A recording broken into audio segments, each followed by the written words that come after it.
Bapak, ini mohon maaf sebelumnya karena mungkin meminta waktu Bapak. Jadi sini langsung saja ya Pak. Jadi rencananya sini kebetulan saya ada tugas dari Balai Guru Penggerak, dari pendidikan guru penggerak saya ini. Di sini saya ada tugas mewawancarai kepala sekolah, khususnya kepala dari sekolah yang saya tempat saya ngajar. Nah, di sini saya ada wawancara tentang praktik cara kepala sekolah dalam mengambil keputusan, Pak. Jadi kan kadang-kadang kan di sekolah ini kan ada kejadian entah itu yang Bapak mungkin mengalami dilema etika ataupun bujuk moral, di mana dilema etika itu kan kadang-kadang kita dikasih situasi yang kalau ngambil A itu benar, ngambil B juga bisa benar. Jadi menurut Bapak bagaimana Pak kalau Bapak mengidentifikasi kasus-kasus untuk dilema etika atau bujuk moral ini, cara mengidentifikasinya? Oke, baik, terima kasih. Jika ada dua kasus ya, yang pertama kan kasus dilema etika, kemudian yang kedua kasus bujukan moral. Untuk kasus dilema etika ini kita ditempatkan pada posisi yang sama-sama benar ya, keduanya sama-sama bagus, sama-sama punya kepentingan, sama-sama baik ya. Dan di sini kita harus mengambil keputusan mana yang lebih bagus di antara keduanya. Berarti potensi ini ya Pak ya, potensi akibatnya yang lebih dikit ya Pak. Jadi lebih sulit daripada mengambil keputusan untuk permasalahan yang termasuk kriteria bujukan moral. Kalau bujukan moral kan yang satu salah, yang satu benar, langsung bisa diambil keputusannya ya. Nah, untuk yang dilema etika ini yang sebuah keputusan yang mungkin agak sulit dan dibutuhkan pengambilan keputusan yang tidak bisa diambil oleh kepala sekolah itu secara personal, harus melalui rembukan atau juga bermusyawarah dengan para guru atau terutama untuk dengan melibatkan wakil-wakil kepala sekolah yang untuk meminta saran dan pendapat mereka. Jadi itu untuk dilema etika. Kalau untuk pengambilan keputusan sendiri Pak di sekolah ini kan terutama untuk kasus-kasus di mana ada dua kepentingan yang sama-sama benar atau sama-sama mengandung nilai kebajikan, itu biasanya Bapak kayak mana tadi pengambilan keputusannya? Oh iya. Kasus yang namanya kasus di sekolah ya, itu baik yang tergolong ke dalam dilema etika ataupun yang termasuk ke dalam bujukan moral, itu harus segera diselesaikan ya. Nah, kalau saya selaku kepala sekolah di SMP Negeri 1 Martapujaya, untuk kasus dilema etika ini ya harus segera diselesaikan secara segera ya. Nah, yang selama ini Bapak lakukan yaitu dengan mengumpulkan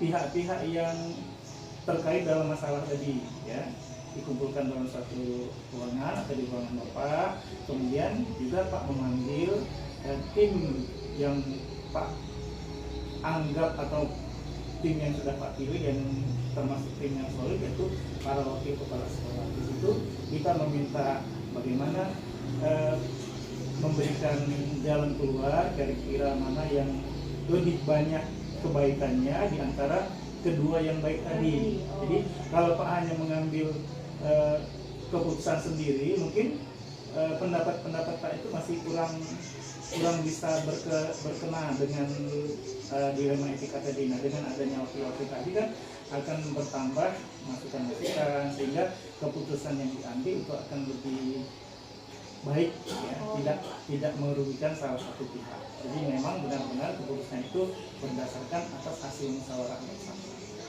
Itu termasuk langkah-langkah prosedurnya ya.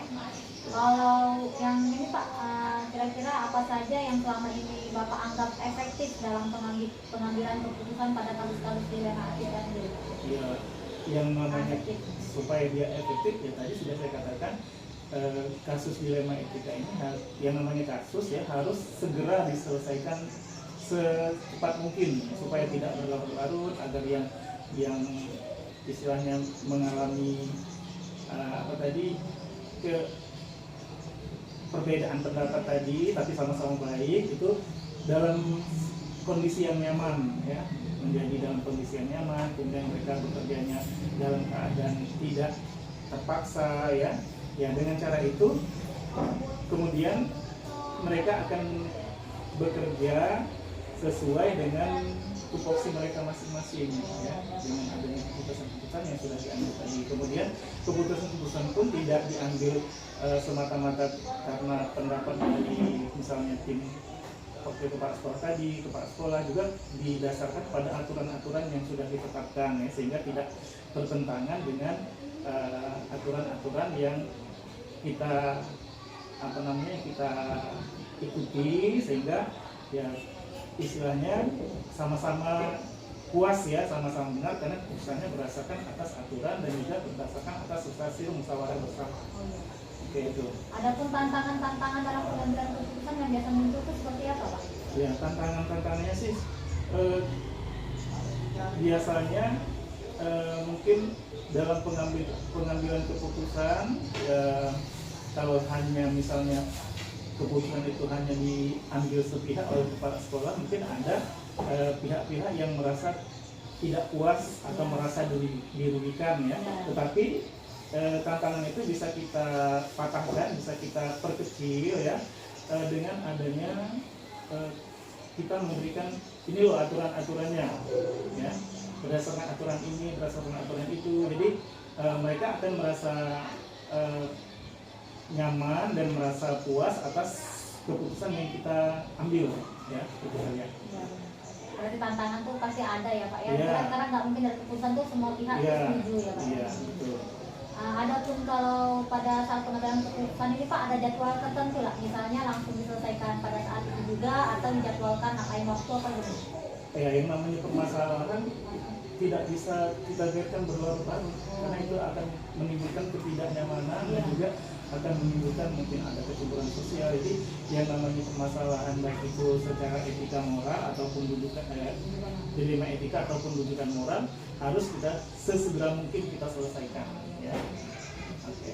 Kalau faktor-faktor yang mempermudah Bapak, yang membantu Bapak dalam pengambilan keputusan itu sendiri atau faktor-faktor yang biasa membantu?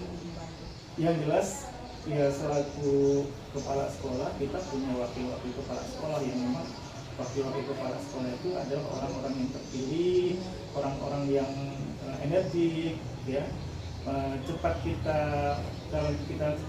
kalau misalnya Bapak meminta sesuatu untuk segera berkumpul untuk menyelesaikan suatu masalah ya, mereka cepat sekali menanggapi dan langsung bisa kita ajak berdiskusi untuk mengambil suatu keputusan, memberikan pendapat-pendapat yang alhamdulillah wakil-wakil kepala sekolah yang saya pilih itu memang orang-orangnya yang berdedikasi, kemudian bersemangat, kemudian ya alhamdulillah menguasai IT dan juga pendapat-pendapatnya bisa kita jadikan suatu pertimbangan untuk mengambil keputusan.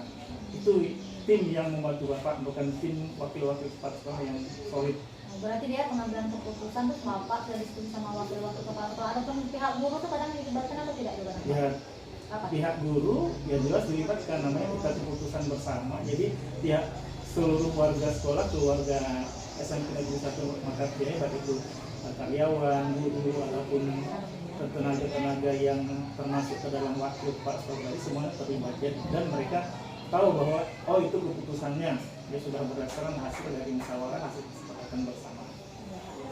Dari semua cerita Bapak ini Pak ya, dari semua hal yang telah Bapak sampaikan, kira-kira pembelajaran apa yang Bapak bisa petik dari pengalaman Bapak dalam mengambil keputusan dilema etika ini sendiri Pak?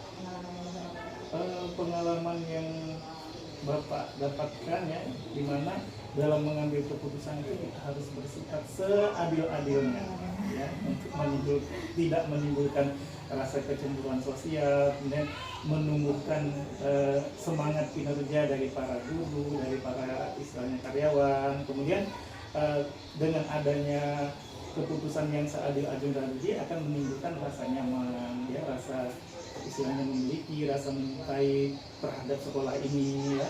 Dan juga makanya tadi kasus yang ada, baik itu termasuk etika moral maupun bujukan etika apa namanya, dilema etika atau bujukan moral tadi harus segera diselesaikan tanpa menunda-nunda, tanpa harus menunggu jadwal ini, tanpa harus menunggu hari ini, jadi sesegera mungkin. Ya. Ya Pak, mungkin itu saja Pak ya. Alhamdulillah, terima kasih banyak atas wawancaranya. Semoga bermanfaat. Ya Pak, alhamdulillah banyak pengalaman yang bisa saya dapat dari Bapak.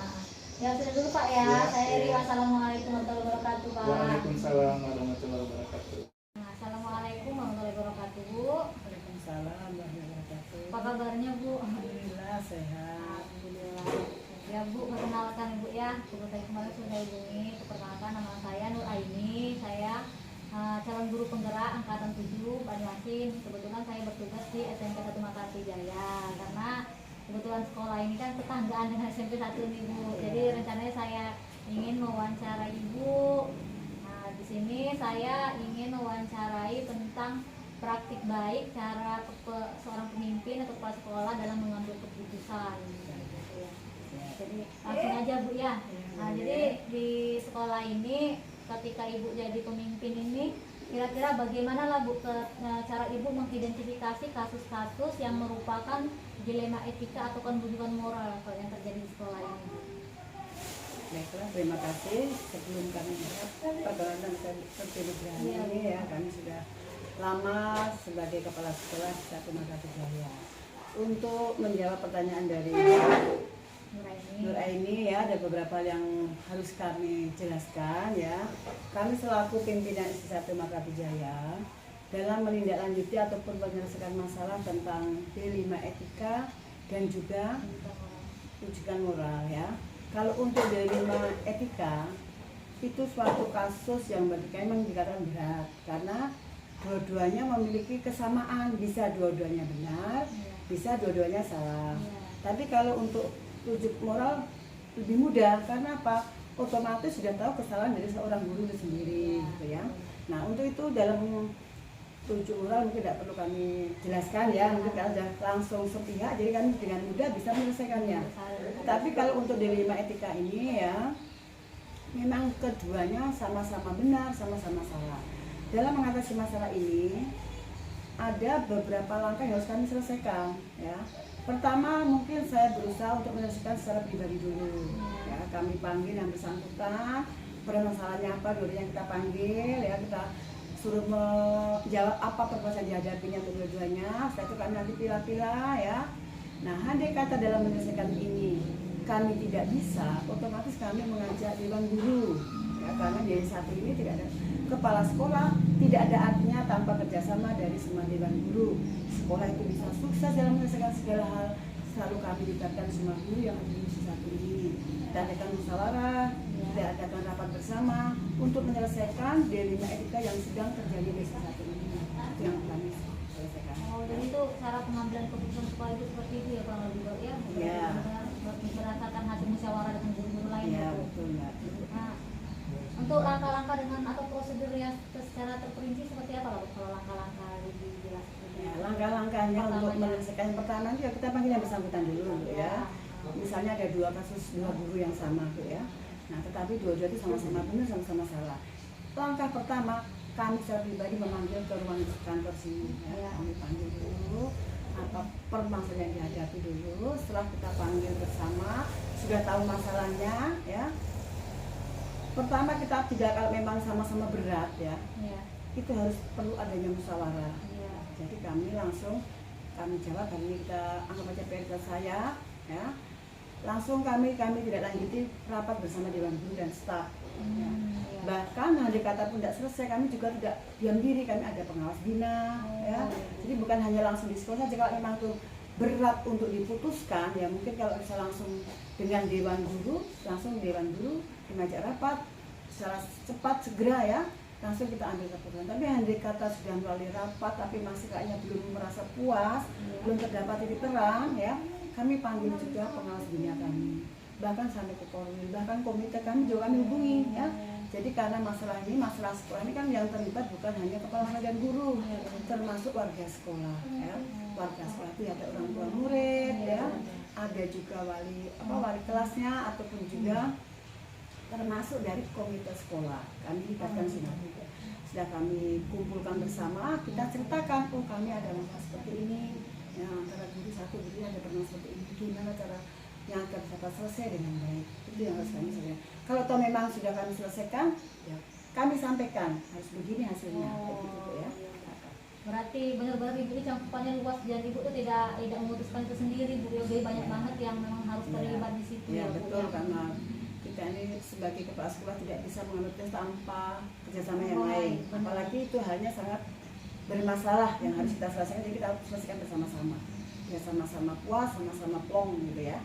Kalau hal-hal yang paling efektif sendiri sih menurut ibu yang paling utama, paling efektif untuk pengendalian kebingungan itu sendiri itu apa ya? Maksudnya untuk yang Paling efektif misalnya, kalau tadi berarti paling efektif nih kalau saya tangkap dari ibu berarti dia berdasarkan musyawarah itu lah ibu dia benar ya. Kalau misalnya tantangan saya sendiri bu, yang ibu alami pada saat mengambil keputusan itu ada nggak tantangannya ya? Pasti ada bu, namanya kita mengambil keputusan itu apalagi yang sama-sama berat, sama-sama ringan, pasti ada tantangannya. Mungkin satu pihak bisa diuntungkan, mungkin satu pihak bisa dirugikan. Tetapi kalau memang pihak walaupun dirugikan kok demi kebaikan, ya kami berani. Apapun risiko kami hadapi. Ya. Kalau memang harus diambil ambil garis tengah yang benar ya. Dapat berdasarkan musyawarah, beberapa dewan guru, bahkan ada pengawas. Memang seperti itu hasilnya kita harus disampaikan walaupun dengan berat, walaupun yang menerima juga berat ya tetap kita sampaikan walaupun mungkin agak kecewa ya bagi orang tua ataupun guru yang sedang menonton agak kecewa dengan jawaban kita, tetapi karena demi kebaikan, demi nama baik sekolah ya, demi kinerja biar baik ya harus diterima. Bukan pasti ada dirugikan, pasti ada. Ya. Namanya kan ngerasa yang mungkin ada kasus dia sama-sama benar, pasti ketika satu kita akhirnya memilih ini pasti yang ini merasa dirugikan benar. Betul itu bu. Yang penting berarti ibu tuh memutuskannya berdasarkan nilai-nilai kebajikan ya bu. Dari segi-segi yang lain pasti ada bedanya pasti itu nggak mas ya. Kalau jadwal tersendiri bu atau prosedur ketika ada suatu kasus, ibu tuh biasanya menjadwalkan itu untuk menyelesaikannya atau pada saat itu juga biasanya? Pengalaman kami selama ini sebagai Balai Satu Melati Jaya, jika terjadi kasus atau masalah jadi satu, kami sebagai pimpinan tidak lagi membuat jadwal bu, langsung kami selesaikan secepatnya. Tidak mau menunda-nunda masalah yang di sekolah ini.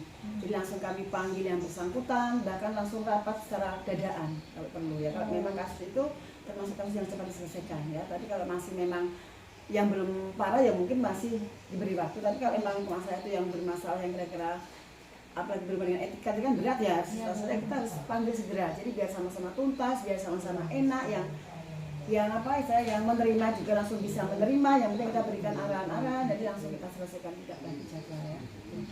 Berarti hal-hal juga yang mempermudah ibu ini kalau saya tangkap berarti benar-benar berdasarkan hasil musyawarah, terus ibu mempertimbangkan yang mana lebih baik. Iya, betul. Itu ya bu ya.